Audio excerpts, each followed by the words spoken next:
ఏమైపోయే వాళ్ళము అంబేద్కరు లేకుంటే, ఏ చీకటి మింగును తన్ను వెలుగై రాకుంటే, తరాలు మన స్థితిగతులు మారక తల్లడిల్లు కదా సకల జనం, బ్రతుకు అగ్రకుల విషకౌగిటబడి నలిగిపోవు కదా నేటి దినం.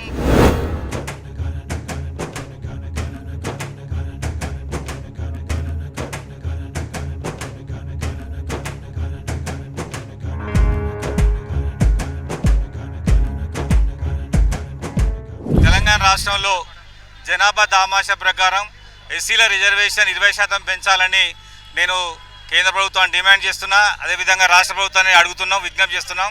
ఎందుకంటే గత 4 దశాబ్దాల నుంచి రిజర్వేషన్లో మేము చదువుకున్న కాలం నుంచి, అంటే దాదాపుగా మాకు ఐడియా ఉన్న కాంచి 1990 నుంచి నాకు ఐడియా ఉంది. అప్పుడు 15% రిజర్వేషన్ ఉండే. కానీ ఇప్పుడు జనాభా చాలా పెరిగింది. 2011 జనాభా లెక్కల ప్రకారమే మేము 2019కి 19% ఉన్నాం. ఇప్పుడు తెలంగాణ రాష్ట్రంలో దళితుల జనాభా 21% పైన ఉంది. 2021 జనాభా లెక్కలు పెట్టి మేము ఎంత ఉన్నాం మాకు అంత ఇవ్వాలని మేము రాష్ట్ర ప్రభుత్వాన్ని కోరుతా ఉన్నాం. అదేవిధంగా జరుగుతున్నటువంటి స్థానిక సంస్థ ఎన్నికల్లో తెలంగాణ ప్రభుత్వం ఎస్సీలకు సర్పంచులు 19.39% రిజర్వేషన్ ఇచ్చింది. అట్లనే విద్యా ఉద్యోగ రంగాలలో మా రిజర్వేషన్ పెంచమని ప్రభుత్వాన్ని మేము కోరుతున్నాం. దానికి అనుగుణంగా తెలంగాణ రాష్ట్రంలో మా సంఘాలను కలిపి పెద్ద ఎత్తున పోరాటం చేస్తామని సందర్భంగా తెలియజేస్తున్నా. ప్రభుత్వం కాంగ్రెస్ పార్టీ ఇచ్చినటువంటి ఎన్నికల మేనిఫెస్టోలోనే ఎస్సీ రిజర్వేషన్ పెంచుతామని చెప్పింది. అట్లనే పెంచమని అడుగుతూ ఉన్నాం. హర్యానాలో 25% ఉంది, పంజాబ్లో 21% ఉంది, తమిళనాడులో 18% ఉంది, కర్ణాటకలో 17% ఉన్నది. మన పక్క రాష్ట్రాలనే రాష్ట్ర ప్రభుత్వాలు రిజర్వేషన్ పెంచినాయి. అదేవిధంగా కాంగ్రెస్ పార్టీ మేనిఫెస్టో చెప్పిన విధంగా ఎస్సీ రిజర్వేషన్ పెంచమని నేను కోరుతా ఉన్నాం. అదేవిధంగా మీరు ఇచ్చిన మాట నిలుపుకోవాలని ప్రభుత్వాన్ని అడుగుతా ఉన్నాం. అదేవిధంగా తెలంగాణ రాష్ట్రంలో మా ఉన్నటువంటి 59 కులాలను కలుపుకొని పెద్ద ఎత్తున పోరాటం చేస్తామని కూడా ఈ సందర్భంగా తెలియజేస్తున్నాం. ఎస్సీ రిజర్వేషన్ పోరాట సమితి ఆధ్వర్యంలో రానున్న రోజులలో తెలంగాణ రాష్ట్రంలో ఎస్సీలకు 20% రిజర్వేషన్ కోసం పెద్ద ఎత్తున పోరాటం చేస్తామని తెలంగాణ ప్రజలకు తెలుపుతా ఉన్నాం. అంటే 42% రిజర్వేషన్ ఇవ్వాలని ప్రజలందరూ కోరుతున్నారు. కాంగ్రెస్ పార్టీ ప్రభుత్వం తెలంగాణ రాష్ట్రంలో అసెంబ్లీ తీర్మానం చేసింది. కానీ కేంద్రంలో రిజర్వేషన్ వ్యతిరేకి బీజేపీ పార్టీ ఉంది.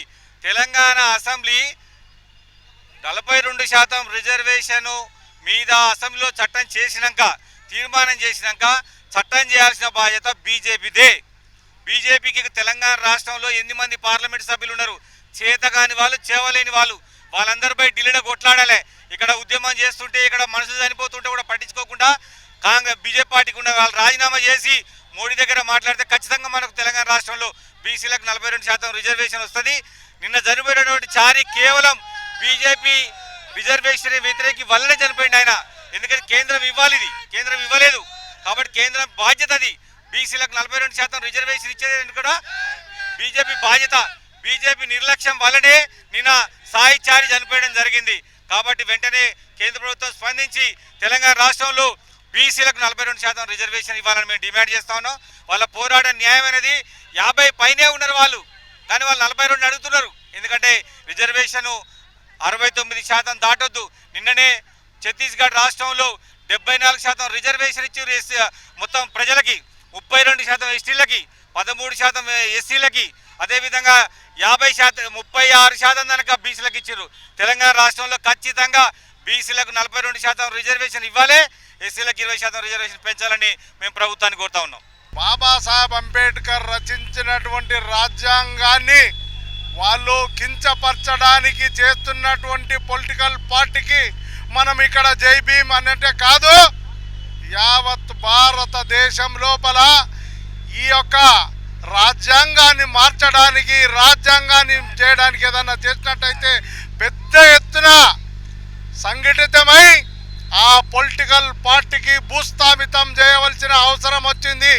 కాబట్టి ఈ సందర్భంలో బాబాసాహెబ్ అంబేద్కర్ చేసినటువంటి నివాళులు అర్పిస్తూ, బాబాసాహెబ్ అంబేద్కర్ పుణ్యాన మనం ఈరోజు 25 ఏళ్లతో మాట్లాడుతున్నాం, భవ్య సమాజంలో బతుకుతున్నాం. ఈరోజు కోట్ బూట్ వేసుకొని ఉంటున్నామంటే కేవలం బాబాసాహెబ్ అంబేద్కర్ పుణ్యం. ఇక మనము ఇప్పటి వరకు మనం బతికింది కాక మన వచ్చేటువంటి తరానికి విద్యా వైద్య సౌకర్యాలు లేకుండా చేయడం వాళ్ళకు ముఖ్యమైన ఉద్దేశంతో రాజ్యాంగాన్ని కించపరుస్తూ ఈ రిజర్వేషన్ తీసేయడానికి పన్నాగం బంతురు. ఈ పన్నాగాన్ని తిప్పి కొడతామని ఈ సభాముఖంగా చెప్తూ యావత్ భారతదేశంలో దళిత పీడిత కార్మిక కర్షకులు అందరూ ఏకమై దీనికి బుద్ధి చెప్పాలని సభాముఖంగా చెప్తున్నా. జై భీమ్, జై అంబేద్కర్, జై ఆవుల బాలనాథమన్న, జై సంవిధాన్.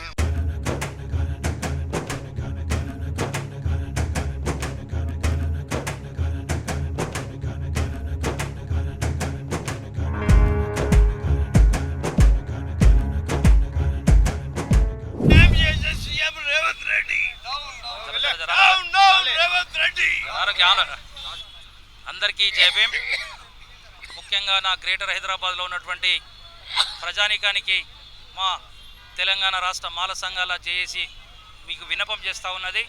ఈరోజు 69వ బాబాసాహెబ్ అంబేద్కర్ గారి వర్ధంతి సందర్భంగా ఏదైతే హైదరాబాద్ నడిబొడ్డులో మరి బాబాసాహెబ్ అంబేద్కర్ గారి వర్ధంతి వేడుకల్లో భాగంగా ఈరోజు తెలంగాణ రాష్ట్ర మాల సంఘాల జేఏసీ తరఫున మేమందరం కూడా బాబాసాహెబ్ అంబేద్కర్ గారికి దండం పెట్టి కాలుమొక్కి ఆయనకు మేము నివాళులర్పించిన మా దేవుడు ఆయన. అయితే మేము చెప్పొచ్చేదాన్ని ఒకటే, అయ్యా ఇలా తెలంగాణ రాష్ట్రంలో మా మాలలకు 58 కులాలకు పూర్తిగా అన్యాయం జరుగుతున్నదండి ముఖ్యమంత్రి గారు. మరి మేము యుద్ధం చేస్తున్నాం గత 6 నెలలుగా. అంటే గత ఆగస్టులో మీరు జీవో ఇచ్చిన తర్వాత అక్కడి నుంచి కూడా మేము ప్రయత్నం చేస్తూ ఉన్నాం. అయ్యా ఇది అన్యాయం జరిగింది ముఖ్యమంత్రి గారు అంటే పెడచెవిన పెట్టి మాలలను రెచ్చగొట్టే విధంగా ప్రకటనలు ఇస్తూ ఉన్నాడు. ఎందుకంటే ముఖ్యమంత్రి గారు మా మీద ఇంత ద్వేషం, ఇంత కక్ష నీకు? అయ్యా నువ్వు మా అందరికీ కూడా తల్లి లాంటి వాడివి. నీవు ఈ రాష్ట్రంలో ముఖ్యమంత్రిగా ఉన్నావు. ఒక వర్గానికో ఒక కులానికో కాదు, సబ్బండ వర్గాలకు తెలంగాణ రాష్ట్రంలో 4.5 కోట్ల మందికి నువ్వు ముఖ్యమంత్రి. మేము విజ్ఞప్తి చేస్తూ ఉన్నాం. గ్రేటర్ హైదరాబాద్ మాల సంఘాల జేఏసీ చైర్మన్గా బేరా బాలకిషన్ నా పేరు, నేను విజ్ఞప్తి చేస్తూ ఉన్నాను మా గ్రేటర్ హైదరాబాద్ ఉన్నటువంటి మాల సంఘాల తరఫున. అయ్యా ముఖ్యమంత్రి గారు మీరు మనసు మార్చుకోండి. మేము వర్గీకరణ చేయొద్దని చెప్పట్లేదు, మీరు వర్గీకరణ చేస్తే కూడా న్యాయంగా ఉండాలి.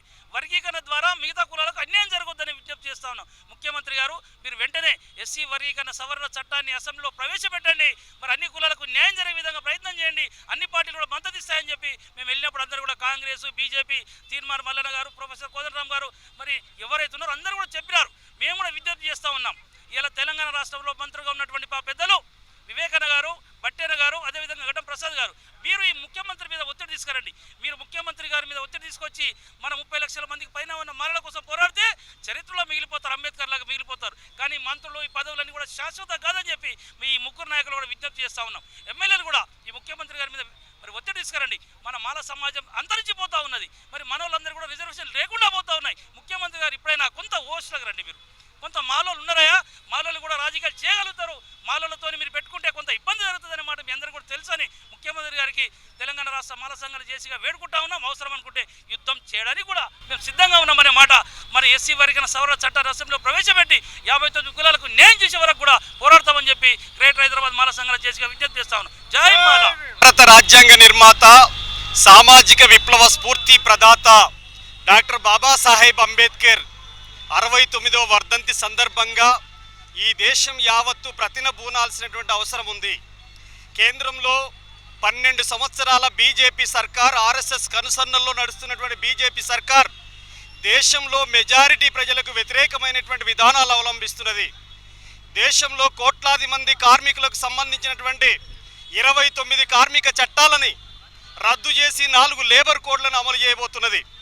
డాక్టర్ బాబాసాహెబ్ అంబేద్కర్ 1948వ సంవత్సరంలో కార్మికులకు కనీస వేతన చట్టం ఉండాలని, కార్మికుల హక్కులు కాపాడబడాలని భారత రాజ్యాంగంలో స్పష్టంగా చెప్తే అంబేద్కర్కి విగ్రహాలకు మొక్కుతున్నటువంటి ఆర్ఎస్ఎస్, బీజేపీ అంబేద్కర్ ఆశయాల్ని తుంగలో తొక్కేటువంటి ప్రయత్నం చేస్తూ ఉన్నది.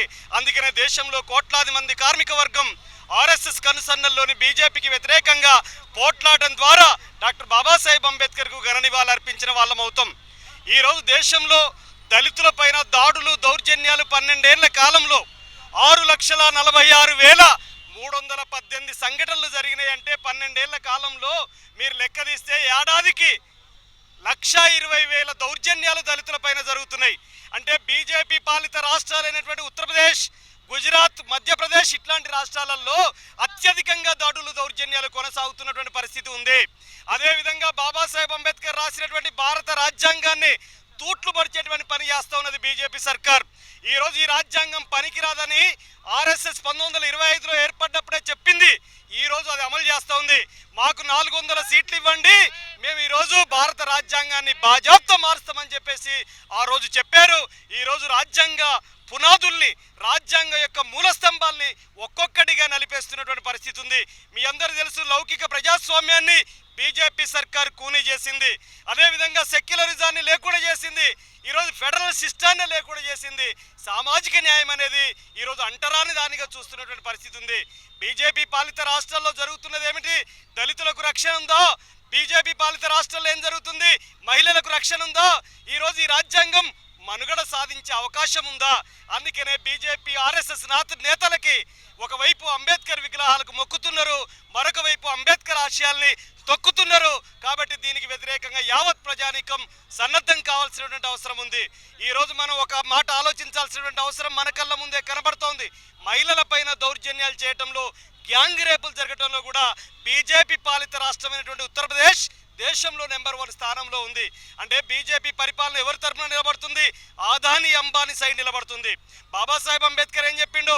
బ్రాహ్మణిజం, క్యాపిటలిజం నా శత్రువులు అన్నాడు బాబాసాహెబ్ అంబేద్కర్. ఈరోజు బీజేపీ కూడా పర్ఫెక్ట్గా బ్రాహ్మణిజాన్ని ముందుకు తీసుకొస్తుంది, మనువాదాన్ని ముందుకు తీసుకొస్తుంది, కార్పొరేట్ శక్తులకు పెద్దపీట వేస్తుంది. బీజేపీ 12 ఏళ్ల పాలనలో ఆదానీని ప్రపంచంలో నెంబర్ 2 కుబేరుడైతే అడుక్క తినే వాళ్ళ సంఖ్య పెరుగుతుంది. దేశంలో ఎంతకు పెరిగిందంటే 46 కోట్ల మంది బిలో పావర్టీ లైన్ వెనకాల నిలబడుతున్నారు. అంటే అర్థం ఏమిటి? 80 కోట్ల మందికి ఉచిత రేషన్ ఇస్తున్నామని చెప్తున్నారంటే అర్థం ఏమిటి? అంటే ఎవరి ప్రయోజనాల తరపున నిలబడుతున్నారు? మీరు అధికారంలోకి వచ్చే ముందు 69 మంది కోటీశ్వర్లు ఉంటే ఈరోజు 200 మందికి చేరారు. మీరు ఈ అధికారంలోకి వచ్చే ముందు 26 కోట్ల మంది దారిద్ర్య రేఖకు దిగువని ఉంటే ఈరోజు 46 కోట్లకు పెరిగారు. ఒకవైపున పేదరికాన్ని, దౌర్భాగ్యాన్ని పెంచుతున్న మీరు మరొక వైపున కోటీశ్వర్ల యొక్క ఆస్తులు పెంచుతున్నారు. వాళ్ళ ప్రయోజనం కోసం అడవుల్ని కబ్జా చేస్తున్నారు, నీటి వనరులు కబ్జా చేస్తున్నారు, ఖనిజాన్ని లేకుండా చేస్తున్నారు. అడవులన్నింటినీ లూటీ చేసి ఆపరేషన్ కగార్ పేరు మీద వేలాది మందిని పొట్టన పెట్టుకునేటువంటి పని చేస్తూ ఉన్నారు. ఆదాని ప్రయోజనాల కోసం అడవుల్ని తాకట్టు పెడతారా మీరు? ఆదాని ప్రయోజనాల కోసం అడవిలో నివసించేటువంటి భారత పౌరుల్ని మేము పలానా డేట్ నాటికే చంపేస్తామని చెప్పి చంపుతున్నారు. ఈరోజు పాకిస్తాన్ టెర్రరిస్టులతోటి చర్చలు జరిపి స్నేహపూరిత వాతావరణం తీసుకొచ్చారు మీరు. కానీ ఆపరేషన్ కగార్ పేరిట ఈ దేశంలో పుట్టిన పౌరుల్ని మాత్రం అత్యంత కర్కోటకంగా, క్రూరంగా హింసించి చంపుతున్నటువంటి పరిస్థితి ఉంది. అందుకనే బాబాసాహెబ్ అంబేద్కర్ ఆశయాలు ముందుకు తీసుకెళ్లటం అంటే భారత రాజ్యాంగాన్ని రక్షించుకోవటం, బాబాసాహెబ్ అంబేద్కర్ ఆశయాలను ముందుకు తీసుకోవటం అంటే కార్మిక చట్టాలని రక్షించుకోవటం, బాబాసాహెబ్ అంబేద్కర్ ఆశయాల్ని ముందుకు తీసుకెళ్లటం అంటే ఈ దేశంలో మనువాదానికి, కార్పొరేట్ శక్తులకు వ్యతిరేకంగా నిలబడటం అని చెప్పేసి తెలియజేస్తూ కులవివక్ష వ్యతిరేక పోరాట సంఘం రాష్ట్ర వ్యాప్తంగా ఈరోజు బ్రాహ్మణిజానికి, క్యాపిటలిజానికి వ్యతిరేకంగా ఈరోజు ఒక ప్రత్యామ్నాయ విధానాల కోసం పనిచేస్తున్నది. ఆ వెలుగు జాడల్లో కూడా అందరూ ప్రయాణం చేయాలని చెప్పేసి కేవీపీఎస్ రాష్ట్ర కమిటీ తరఫున విజ్ఞప్తి చేస్తున్నాను.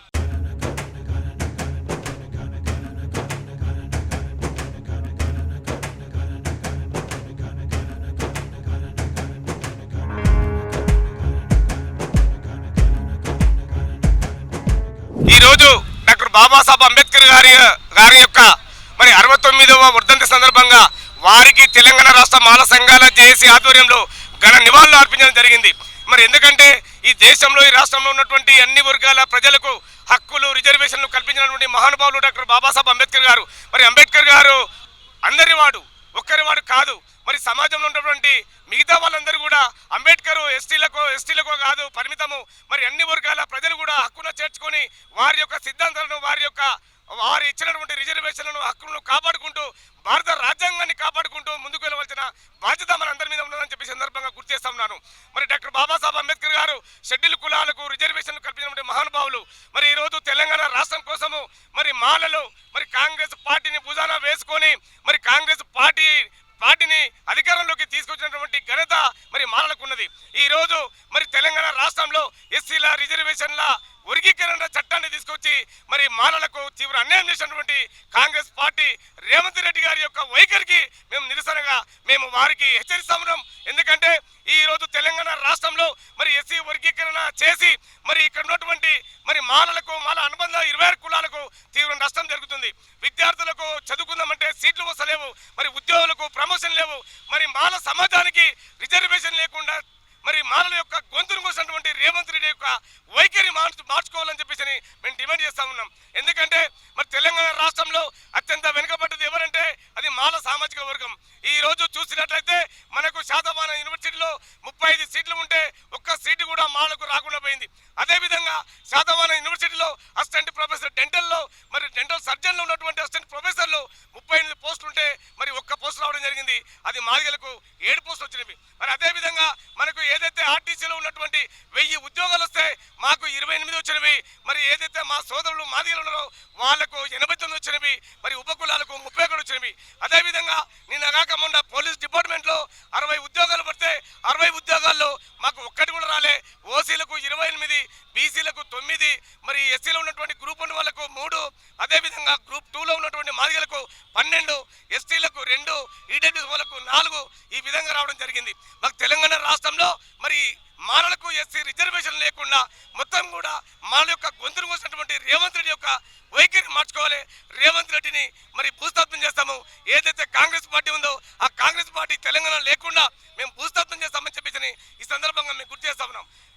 ముఖ్యమంత్రి గారికి మా యొక్క మంత్రులు, మా యొక్క ఎమ్మెల్సీలు, మా యొక్క ఎంపీలు, మా యొక్క శాసనసభ్యులందరూ కూడా మాల సామాజిక వర్గానికి సంబంధించిన వాళ్ళు ముఖ్యమంత్రి గారి దగ్గర కూర్చొని మాకు రోస్టర్ విధానంలో 20 లోపు 2 రోస్టర్ పాయింట్లు కేటాయించాలా, అదేవిధంగా 5 నుంచి 7% రిజర్వేషన్ పెంచాలని మేము డిమాండ్ చేస్తా ఉన్నాం.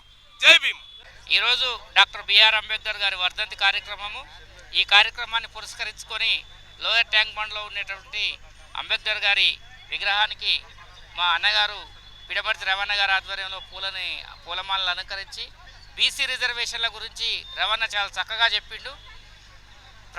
రాష్ట్ర ప్రభుత్వం అధికారంలోకి రాకముందు కామారెడ్డి డిక్లరేషన్ పేరుతోటి బీసీలకు ప్రామిస్ చేసింది. దాన్ని ఫుల్ఫిల్ చేయాల్సిన బాధ్యత ప్రభుత్వం మీదనే ఉంది. ఒకవైపు బీసీ బిడ్డలందరూ కూడా బీసీ యువకులు సాయి ఈశ్వరాచారి పెట్రోల్ పోసుకొని ఆత్మహత్య చేసుకున్నాడు. ఈ ప్రభుత్వం చేసేటటువంటి పనుల వల్ల కూడా వాళ్ళు నిరాశకు గురై నిరాదరణకు గురై బీసీలు చనిపోయే పరిస్థితి ఉంది. తక్షణమే రేవంత్ రెడ్డి గారి ప్రభుత్వం, అదేవిధంగా నరేంద్ర మోడీ గారి ప్రభుత్వం కూడా దీని మీద స్పందన తీసుకొని బీసీలకు న్యాయం చేయాలని చెప్పి డిమాండ్ చేస్తూ ఉన్నాం. జై అంబేద్కర్. ఏమైపోయే వాళ్ళము అంబేద్కరు లేకుంటే, ఏ చీకటి మింగును తను వెలుగై రాకుంటే, తరాలు మన స్థితిగతులు మారక తల్లడిల్లు కదా సకల జనం, బ్రతుకు అగ్రకుల విషకౌగిటబడి నలిగిపోవు కదా నేటి దినం. ఏమైపోయే వాళ్ళము అంబేద్కరు లేకుంటే, ఏ చీకటి మింగును తను వెలుగై రాకుంటే, అడుగు అడుగు తను అనుభవించిన బాధను తలచి, భావితరాల భవిష్యత్తు అంతా ముందే తెలిసి, అడుగు అడుగు తను అనుభవించిన బాధను తలచి, భావితరాల భవిష్యత్తు అంతా ముందే తెలిసి, తన నెత్తుడి చుక్కలు లక్షల అక్షరాలుగా మలిచాడు, భారత జన నుదిటి రాతను అంబేద్కరు మార్చాడు. ఏమైపోయే వాళ్ళము అంబేద్కరు లేకుంటే, ఏ చీకటి మింగును తను వెలుగై రాకుంటే, రాజ్యాంగం అణువు అణువులో జీవం నింపి, నేల మీద ప్రతి జీవజాతికి మనుగడ చూపి, రాజ్యాంగం అణువు అణువులో జీవం నింపి, నేల మీద ప్రతి జీవజాతికి మనుగడ చూపి, ప్రపంచమే తొంగి చూసేలా ప్రతిదీ పొందుపరిచాడు, విశ్వములో ఉన్న జ్ఞానులకు గురువులాగా నిలిచాడు. ఏమైపోయే వాళ్ళము అంబేద్కరు లేకుంటే, ఏ చీకటి మింగును తను వెలుగై రాకుంటే. జై భీమ్.